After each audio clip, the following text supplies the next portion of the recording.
क्या वाकई इथियोपिया में हो रहे इस जबरदस्त ज्वालामुखी विस्फोट की वजह से अफ्रीका दो हिस्सों में बंट रहा है? आइए, भूविज्ञान की इस रोमांचक दुनिया में मेरे साथ डुबकी लगाएं और सच जानें। अफ्रीका महाद्वीप करोड़ों वर्षों से भूवैज्ञानिक गतिविधियों का केंद्र रहा है। ज्वालामुखी, टेक्टोनिक प्लेट्स और धरती के भीतर की शक्तियां मिलकर इसकी भूम्याकृति बनाती आई हैं। महाद्वीप के पूर्वी हिस्से में एक विशाल रिफ्ट धीरे धीरे अफ्रीका को अलग खींच रहा है। इसे ईस्ट अफ्रीकन रिफ्ट कहा जाता है, जो लाल सागर से मोजाम्बिक तक लगभग 4000 मील तक फैला है। यहीं धरती की कुछ सबसे महत्वपूर्ण भूवैज्ञानिक घटनाएं हो रही हैं।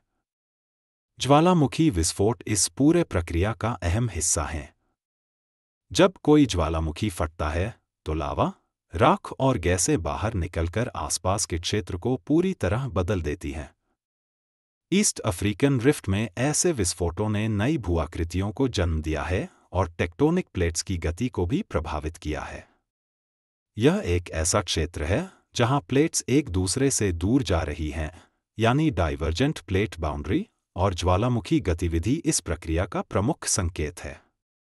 इस क्षेत्र में जो हो रहा है उसे कॉन्टिनेंटल रिफ्टिंग कहते हैं, जो एक नए महासागर के बनने की शुरुआती अवस्था है। जब प्लेट्स दूर होती हैं, तो पृथ्वी की परपटी, क्रस्ट, खिंचकर पतली हो जाती है, जिससे मैग्मा सतह पर आने लगता है और ज्वालामुखी विस्फोट होते हैं। ये विस्फोट फिर प्लेटों की गति को और प्रभावित करते हैं, यानी एक तरह का भूवैज्ञानिक फीडबैक लूप निर्मित होता है। इथियोपिया की जमीन पर कई ज्वालामुखी मौजूद हैं और यह क्षेत्र सदियों से ज्वालामुखी गतिविधि का गवाह रहा है। इनमें सबसे प्रसिद्ध है एर्टा अले, जो 1967 से लगातार सक्रिय है। यह ईस्ट अफ्रीकन रिफ्ट का हिस्सा है और हाल के इतिहास के कुछ सबसे उल्लेखनीय विस्फोट इसी ने किए हैं। इथियोपिया में ज्वालामुखी गतिविधि को चलाने वाली प्रक्रियाएं बेहद जटिल हैं, जिनमें टेक्टोनिक प्लेट्स की गति और मैंटल व क्रस्ट के बीच की परस्पर क्रियाएं शामिल हैं।